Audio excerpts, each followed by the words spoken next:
कांग्रेस नेता उदित राज ने अमेरिकी वित्त मंत्री स्कॉट बेसेंट की टिप्पणी पर कड़ी प्रतिक्रिया व्यक्त करते हुए कहा कि अमेरिका की नीतियां भारत को पंगु बना रही हैं। उन्होंने कहा कि आभूषण, कपड़ा और मत्स्य पालन जैसे प्रमुख निर्यात क्षेत्र बुरी तरह प्रभावित हैं, जिससे लाखों लोगों की आजीविका संकट में है। बेरोजगारी लगातार बढ़ रही है और युवाओं को नौकरी के अवसर नहीं मिल रहे। उन्होंने चेतावनी दी कि H-1B वीजा रद्द होना भारतीय पेशेवरों के लिए बड़ा झटका होगा। उदित राज ने आरोप लगाया कि मौजूदा सरकार की विदेश नीति विफल है और ठोस कदम उठाने की जरूरत है।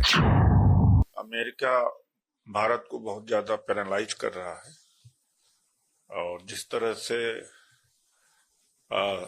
ज्वेलरी, टेक्सटाइल और तमाम क्षेत्र जैसे मछली हुआ, इस एक्सपोर्ट इन एक्सपोर्ट में बहुत बेचैनी है और बहुत ज्यादा अनएम्प्लॉयमेंट बढ़ रहा है और लोगों ने प्रोडक्शन भी बंद कर दिया है। और अभी हाल में यह भी खबर आई कि H-1B वीसा भी अमेरिका कैंसिल करने जा रहा है।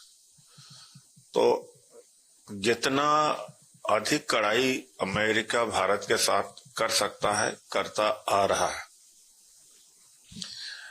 नेपाल के भी लोग अमेरिका में इलीगली रह रहे थे, लेकिन नेपाल ने उनको भेजा ससम्मान के साथ, कमर्शियल फ्लाइट से भेजा, न बेड़ियां लगाई न हथकड़ियां लगाई। भारत के नागरिक जो अमेरिका में इलीगल तरीके से रह रहे थे, उनको बेड़ियों और जंजीरों से जकड़ करके भेजा। इससे ज्यादा क्या अपमान किसी देश का हो सकता है। और कल ही ट्रंप ने कहा कि हमने धमकी दिया है कि सर चकरा जाएगा, इतना ज्यादा हम टैरिफ लगाएंगे। और मोदी जी को 24 घंटे का मोहलत दिया था। मोदी जी ने 5 घंटे में सरेंडर कर दिया। इससे ज्यादा क्या किसी देश के साथ अमेरिका अन्याय कर सकता। और मैं इसके लिए अपनी जो विदेश नीति है उसके लिए जिम्मेदार है।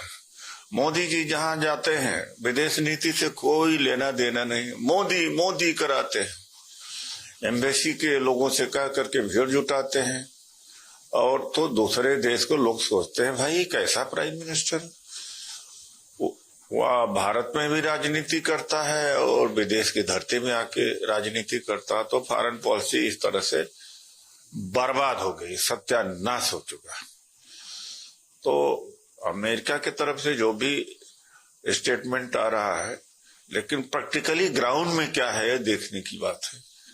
ग्राउंड में तो बहुत ज्यादा क्षति भारत की होती जा रही है। राज्य विधानसभा में विपक्ष के नेता बाबूलाल मरांडी ने कहा कि भारतीय जनता पार्टी पहले दिन से ही अपनी मांगें उठा रही है और ये आवाज लगातार बुलंद होती जा रही है। उन्होंने कहा कि सूर्या हांसदा की बेरहमी से हत्या को सरकार मुठभेड़ बता रही है, हिज़्ब की ये सच नहीं है। भाजपा ने स्पष्ट रूप से मांग की है कि इस हत्या की जांच CBI से कराई जाए ताकि सच्चाई सामने आ सके।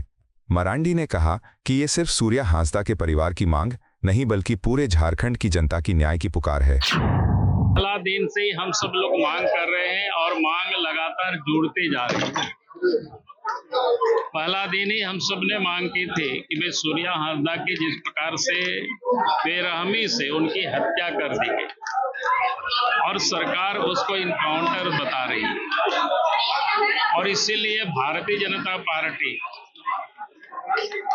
हम सब ने सदन में इसकी मांग रखी कि भाई इस मामले को CBI से जांच कराया जाए, ताकि उनके परिवार ही नहीं आज संपूर्ण झारखंड के लोग चाहते हैं कि सूर्या हांसदा की हत्या की जांच CBI से कराया जाए, लेकिन सरकार इस बात को अनसुनी कर रही है। इसलिए लगातार इन मुद्दों को लेकर के हम लोग मांग कर रहे हैं।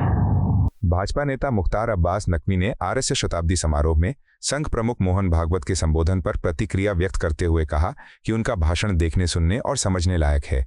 उन्होंने कहा कि मोहन भागवत ने राष्ट्रीय और अंतर्राष्ट्रीय दोनों मुद्दों पर गहराई से विचार रखते हुए उन्हें सरल और सार्थक तरीके से प्रस्तुत किया। नकवी ने कहा कि उनका संदेश केवल संगठन के लिए नहीं बल्कि पूरे देश और समाज के लिए मार्गदर्शक है। उन्होंने विश्वास जताया कि यह संबोधन भारत की एकता, संस्कृति और भविष्य की दिशा तय करने में सहायक सिद्ध होगा। देखिए, मैं संघ प्रमुख मोहन भागवत जी का जो उद्बोधन है वो देखने भी लायक है, सुनने भी लायक है और समझने भी लायक है।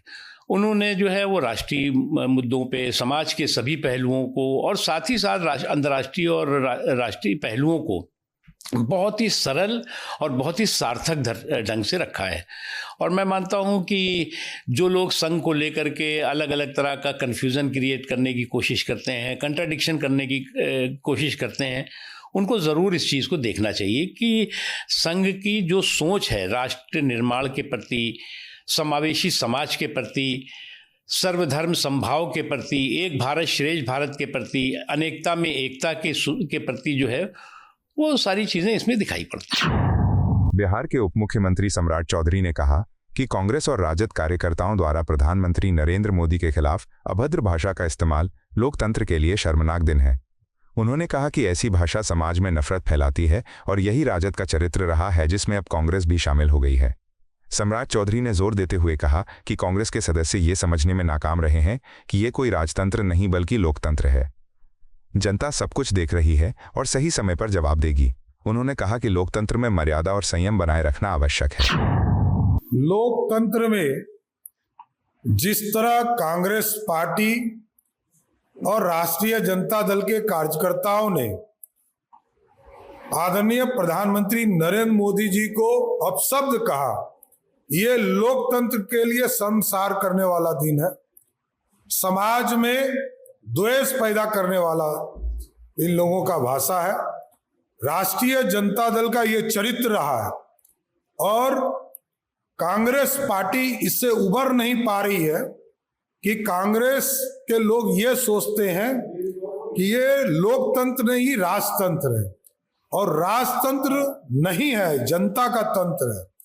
समाज देख रहा है और जिस तरह मोदी जी को गाली देने का काम कांग्रेस पार्टी और राजद के लोग कर रहे हैं, ये लोकतंत्र के लिए शर्मसार करने वाला दिन है। समाज देख रहा है, इसका जवाब बिहार की जनता देगी और कांग्रेस पार्टी और राजद का सफाया जनता करेगी। रालोद नेता मलूक नागर ने लोकसभा में विपक्ष के नेता राहुल गांधी की टिप्पणी पर प्रतिक्रिया देते हुए कहा कि महागठबंधन द्वारा प्रधानमंत्री नरेंद्र मोदी को गाली देना इस बात का प्रमाण है कि उन्होंने चुनाव से पहले ही हार मान ली है। उन्होंने कहा कि विपक्ष के पास जनता के लिए कोई ठोस मुद्दा या नीति नहीं बची, इसलिए वो केवल अभद्र भाषा का सहारा ले रहा है। मलूक नागर ने कहा कि इतिहास गवाह है, जब मोदी जी को गाली दी गई वे और अधिक मजबूत होकर जनता के बीच उभरे हैं। जनता इसका उचित जवाब देगी। देखिए, कोई भी व्यावहारिकता में अगर हम देखें, कोई भी इंसान हो, चाहे चुनाव हो, चाहे कोई बिजनेस हो, किसी भी क्षेत्र में हो, जब कोई हार जाता है तो हताशा में वो गाली दे के कहता अब क्या करके दिखा, अब क्या लड़के दिखा, अब के चुनाव लड़के दिखा, और गाली देता है।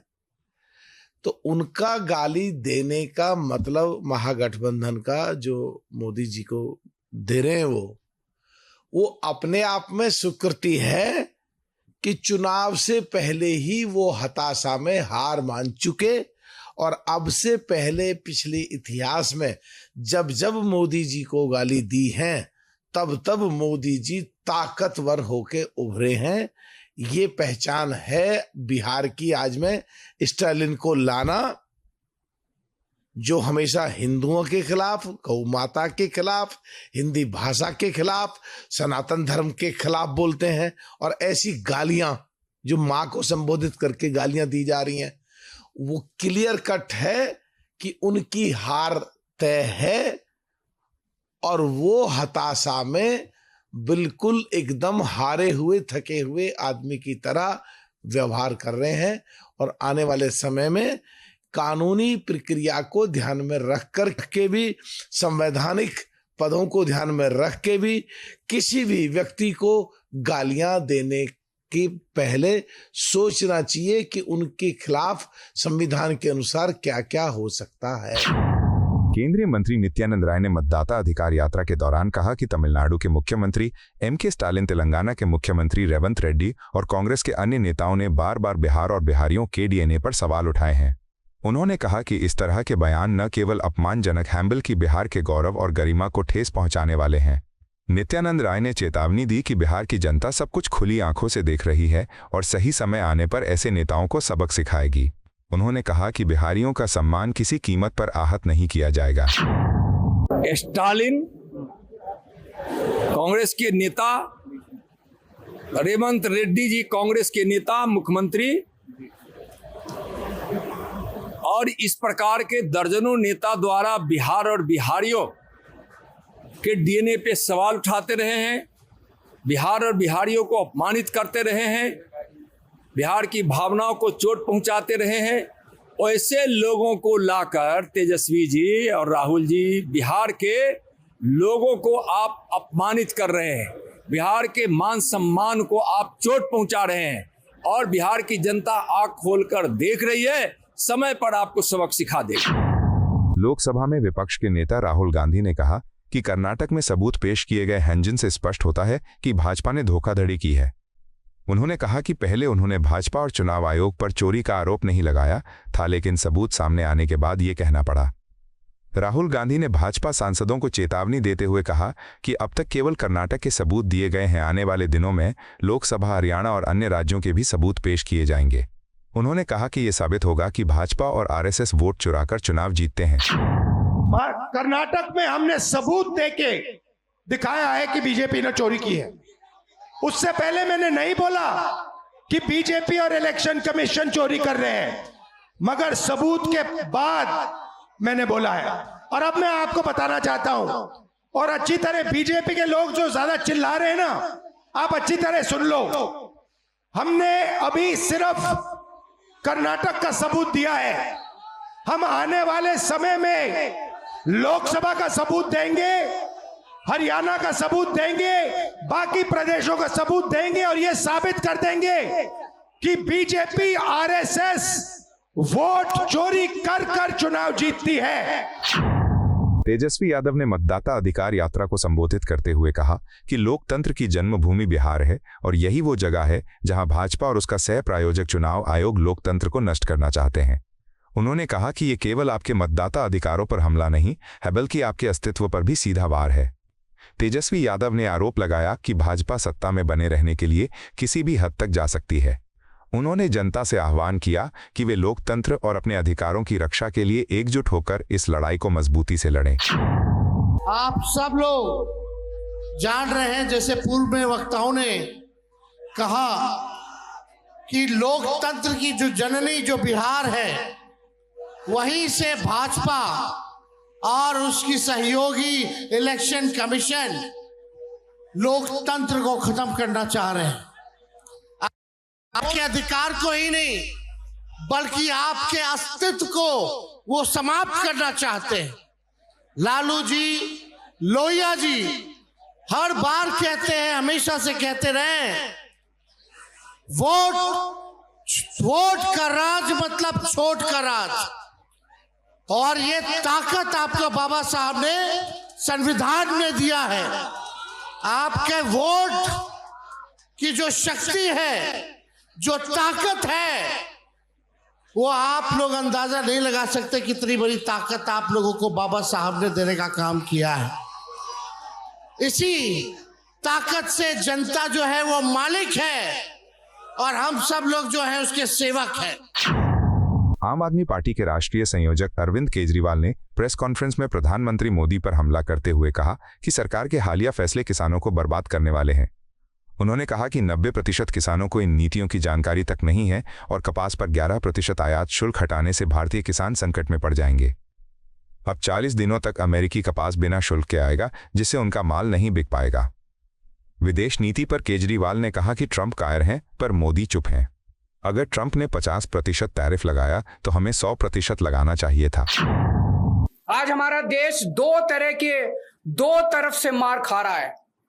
एक तरफ से ट्रंप ने हमारे एक्सपोर्ट्स के ऊपर 50% टैरिफ लगा दिया।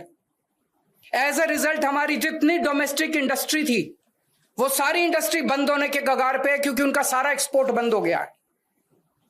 बदले में हमारे मोदी जी ने जो माल अमेरिका से आता था उस पे टैरिफ खत्म कर दिया तो अमेरिका का सारा माल अब हमारे बाजार में बिकेगा। हमारे किसान और हमारे उद्योगपति और हमारे व्यापारी सब बर्बाद हो जाएंगे। हमें बदले में जितना 50% अगर ट्रंप ने टैरिफ लगाया, हमें बदले में 100% टैरिफ लगा देना चाहिए था। क्या हम कमजोर देश हैं? आज 140 करोड़ लोगों का देश है ये। 140 करोड़ लोग कम नहीं होते, बहुत बड़ी मार्केट है हमारी। कोई भी दुनिया का कोई भी देश भारत से नाराजगी नहीं भारत की नाराजगी बर्दाश्त नहीं कर सकता।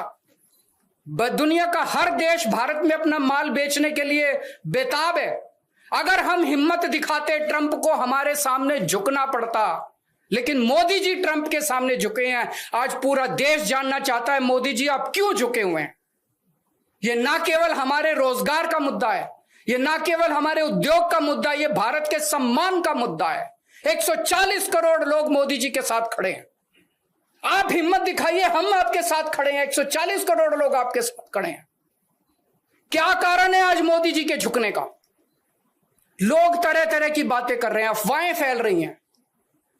लोग कह रहे हैं कि अडानी जी का कोई केस चल रहा है वहां पे अमेरिका के अंदर, अडानी जी की गिरफ्तारी होने वाली है।